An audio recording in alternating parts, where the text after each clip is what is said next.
नमस्कार, ABP 24 तासमध्ये आपले सहर्ष स्वागत करत आहात। आपण पाहत आहात ABP 24 तास। नवनवीन व्हिडिओ पाहण्यासाठी आमच्या चॅनेलला सबस्क्राईब, लाईक, शेअर करा। धन्यवाद। नमस्कार, ABP 24 तासमध्ये आपले स्वागत आहे। आता पुरंदर हवेली विधानसभा मतदारसंघाची 20व्या फेरीचा निकाल आपल्या हाती आलेला आहे। यामध्ये विजय शिवतारे यांना 2679 मते मिळाली आहेत, तर संजय जगताप यांना 4382 मते मिळाली आहेत। संभाजी झेंडे यांना 1490 मते मिळाली आहेत। अशी एकूण विजय शिवतारे यांना आता सध्या एकूण 86,465 मते मिळाली आहेत, तर संजय जगताप यांना 63,771 मते मिळाली आहेत। संभाजी झेंडे यांना 32,253 मते मिळाली। विजय शिवतारे यांची आघाडी आहे आता 22,764 मताची। मात्र या 20व्या फेरीमध्ये साधारणतः विजय शिवतारे यांची आघाडी ही कमी होताना दिसत आहे। पुढे आता अजूनही 10 फेऱ्या बाकी आहेत। या 10 फेऱ्यामध्ये काय होणार की विजय शिवतारेंची आघाडी तशीच राहणार याकडे सर्वांचेच लक्ष आहे। धन्यवाद।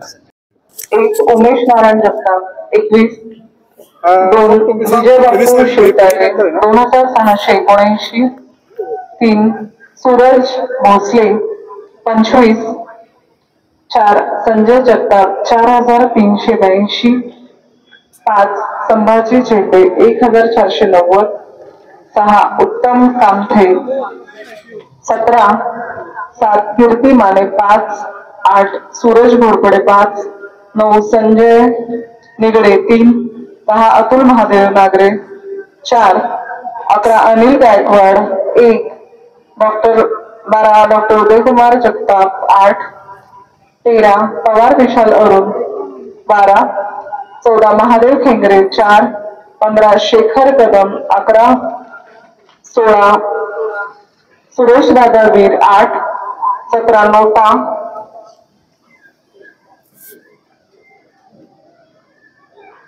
14। आता 20 राऊंड अखेरची जी आहे टोटल, म्हणजे 1 ते 20 राऊंडची टोटल सांगते। 1 उमेश नारायण जगताप 2355, 2 विजय बापू शिवतारे 86,465, 3 सूरज भोसले 641, 4 संजय जगताप 63,701, 5 संभाजी झेंडे 33,253, 6 उत्तम कामथे 1269, 7 कीर्ती माने 1102, 8 सूरज घोरपडे 154, 9 संजय निगडे 84, 10 अतुल नागरे 49, 11 अनिल गायकवाड 48, 12 उदयकुमार जगताप 138, 13 पवार अरुण 107, 14 महादेव खेंगरे 73, 15 शेखर कदम 137, 16 सुरेश दादावीर 252, 17 नोटा 1197। ही 20व्या राऊंड अखेरची मतं होती।